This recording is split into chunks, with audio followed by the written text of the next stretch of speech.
आइए दोस्तों, आज हम हिंदी शोधन में र व्यंजन से जो बनने वाले शब्द चिन्ह हैं उन्हें देखते हैं। ठीक है, तो सबसे पहले हम जान लेते हैं कि किसी भी शब्द चिन्ह या कोड को बनाने के लिए नियम कौन कौन से हैं। ठीक है, तो देखिए दोस्तों, किसी भी शब्द चिन्ह या कोड को लिखने के लिए ना 3 नियम है। ठीक है, वो नियम है, ये देखिए, इसमें जो फर्स्ट नियम है वो है लाइन से ऊपर या लाइन के मध्य में।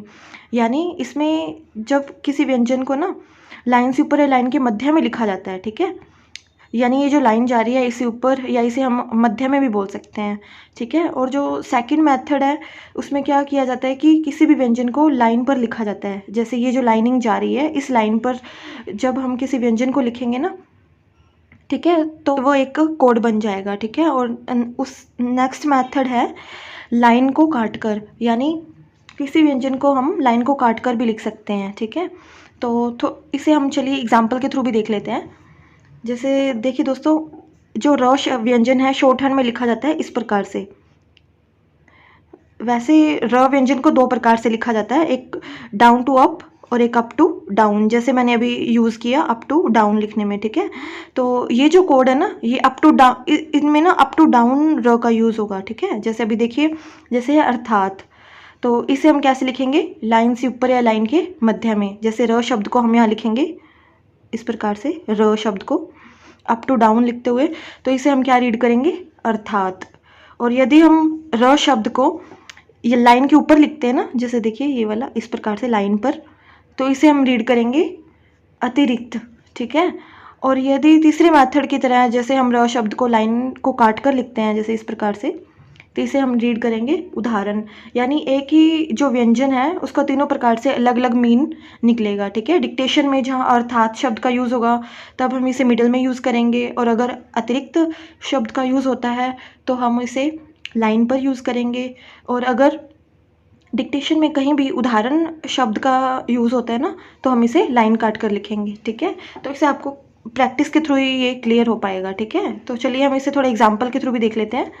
जैसे पहला है अधजल गगरी छलकत जाए, अर्थात अधूरा ज्ञान हमेशा नुकसानदेह होता है। देखिए दोस्तों, यहाँ अर्थात शब्द का यूज़ हो रहा है, तो अर्थात शब्द का यूज़ ज़्यादातर होता है कहीं भी किसी चीज़ को डिस्क्राइब करने के लिए। जैसे यहाँ कोई कहावत है, ठीक है, या कोई मुहावरा यूज़ होता है, तो उसको जब हम डिस्क्राइब करते हैं, उसके मीनिंग को थोड़ा क्लियर करके एक्सप्लेन किया जाता है, तब हम इस शब्द का यूज़ किया जाता है। ठीक है, तो अर्थात हम इस शब्द को थोड़ा एग्जाम्पल के थ्रू इसे क्लियरली देख लेते हैं।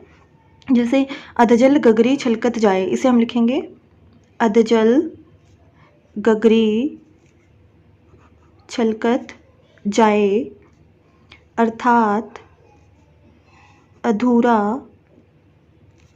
ज्ञान हमेशा नुकसानदेह होता है।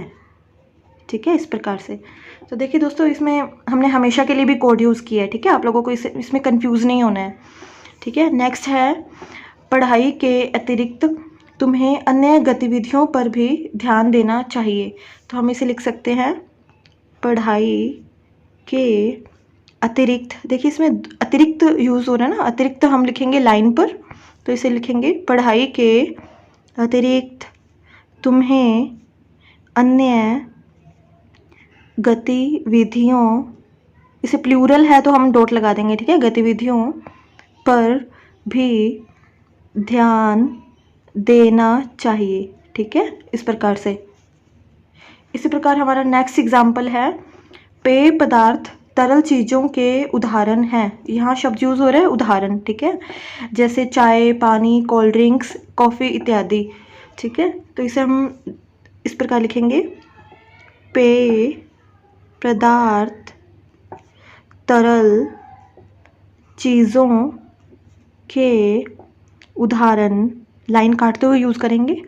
ठीक है, जैसे चाय, पानी, कोल्ड ड्रिंक्स, कॉफ़ी इत्यादि। ठीक है, तो यहाँ दोस्तों मैंने इत्यादि भी क्या है, कोड का यूज़ किया है। ठीक है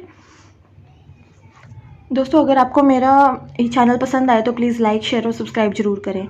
थैंक्स फॉर वॉचिंग।